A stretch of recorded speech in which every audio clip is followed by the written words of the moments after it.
Hi, my name is Dillon Waschenbach. I'm the Undergraduate Career Coach here in Business Career Services in the Walker College of Business at Appalachian State University. In the second part of our salary negotiation series, we're going to focus in on preparing for the negotiation, how to start that process, when to start that process, and some things to keep in mind as you're getting ready to negotiate your salary or benefits. You should start exploring salary information as soon as you start applying for roles. And the reason behind this is you could be asked about your salary requirements as early as the application, or even during a phone screen, or even during the first interview.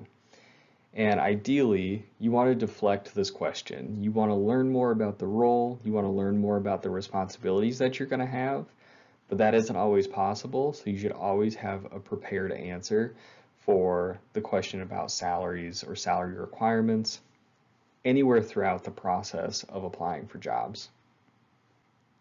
On the other side of things, if you already have a job offer, that's going to make it much easier to compare and make a game plan for negotiation because you already have a starting point. If you have a starting point, you can go in and do some of that additional research and learn more about what your options are for negotiation.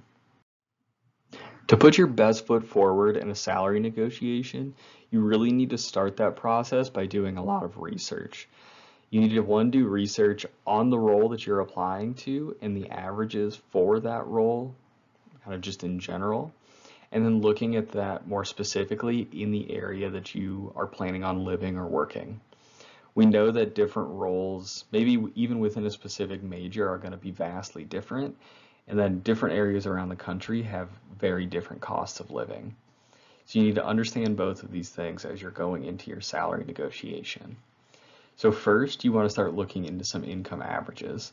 I suggest using salary.com. That's what's pictured here on the right top corner. That's going to give you a general range of what people in that role are making from the lowest 10% to the highest 10%. So that can be a good area to go to look into that information. You'll filter by your location as well as some information like your education status, who you're reporting to, if you have anybody that you're supervising, that type of thing. And it'll give you a general information or general idea of how much your salary could be. It's a good way to find a range. So if you know that you're on the lower end of that, trying to use a range of, a couple $1,000s can be a good place to start with that salary negotiation. You could also use glassdoor.com, which is going to give you some information about similar jobs, maybe even at the organization that you're with or that you're applying to. This along with informational interviews can be really helpful to gather kind of a sense of what's going on with that organization from the people who are currently working there. But I would not base your entire argument around information from Glassdoor or informational interviews, as everybody has a different salary range. Things could have been very different when someone started. They may be in their role longer. There's a lot of different things that get involved there. So I would use that as just another area to gather a general idea of how you want to approach that salary negotiation. And then finally, you should be looking at cost of living. So I like nerdwallet.com and their cost of living calculator, but there are many other cost of living calculators around, and even salary.com takes this into account when you're doing some of your research there. So NerdWallet's really helpful when you're comparing two places. So if you kind of understand or have family that live in Charlotte and have a good idea of what their cost of living looks like, you don't want to be applying for jobs in Boston with that same mindset. Because as we see in the picture below here, if you're making $50,000 in Charlotte, you need to make about $76,000 to have a similar lifestyle because the cost of living is so drastically different. So having some of this knowledge in mind can be helpful as you're applying for jobs and thinking about what your salary needs are going to be. It can also be really helpful to develop an absolute minimum based on some of this information. So what's the least amount of money that you can make based on the area that you're in to cover all of your expenses? So look into housing, look into the cost of the commute, potentially even taxes, to really get a good idea of what you're going to need for an actual income to meet your budget. And both salary.com and NerdWallet provide a lot of information on those types of things and the differences, specifically with NerdWallet, the differences between the cost in, let's say, Charlotte to Boston, to keep that example going.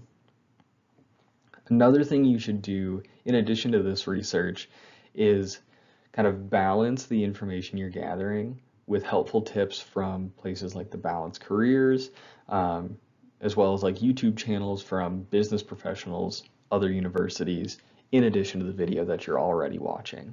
Having a really wide range of different perspectives can help you in your salary negotiation as you prepare for different contingencies. And finally, you should be practicing regularly. So practice with a roommate, practice with your partner or with a family member.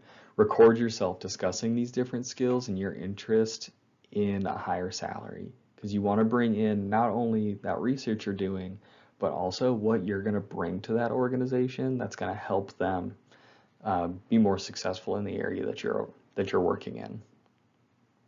And consider various different situations.